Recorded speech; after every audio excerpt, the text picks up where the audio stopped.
Serial वसुधा की अगर आप है डेली व्यूअर्स तो हो जाइए तैयार ठाकुर की आखिरी इच्छा को सुनने के लिए। जी हां, ठाकुर ने रखी अपनी आखिरी इच्छा। चंद्रिका के आगे आया वसुधा देव का सच। जो यहाँ आप सभी को पता ही है, दिन पर दिन यहाँ पर चंद्रिका की जिंदगी, आम जिंदगी और खास जिंदगी दोनों ही खतरे पे चल रही है। देव और वसुधा की शादी की सच्चाई जानने के बाद देव और वसुधा को घर से धक्के मारकर प्रॉपर्टी और घर के बाकी चीजों से बेदखल कर दिया है। जागृति की तरह यहाँ पर चंद्रिका ने इन लोगों को, ऐसे में चंद्रिका ने अब इन दोनों को निकालने के बाद, घर में धीरे धीरे हो रहे बदलाव के बाद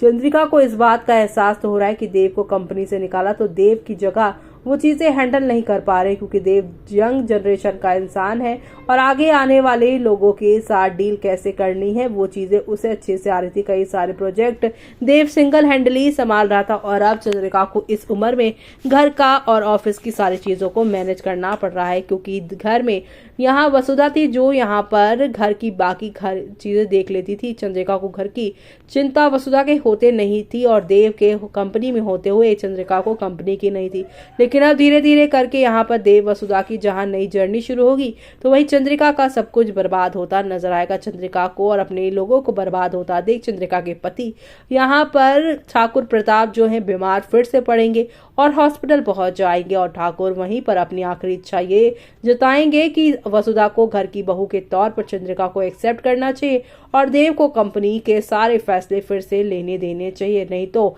हमें आने वाले दिनों में लेने के देने पड़ जाएंगे। चंद्रिका पहले तो ऐड में रहेगी, लेकिन उसे यहाँ पर जो है प्रताप की यानी कि ठाकुर की बातें समझ में आएंगी, जिसकी वजह से चंद्रिका पहुंची देव वसुधा के पास ठाकुर की लास्ट विश को पूरा करने। अब देखना होगा ये खास कि ठाकुर की आखिरी यानी कि देव के पापा की आखिरी विश को पूरा करने के लिए क्या देव वसुधा के साथ फिर से ठाकुर हाउस वापस लौटेगा या नहीं, वो देखना आप लोग मिस मत करेगा।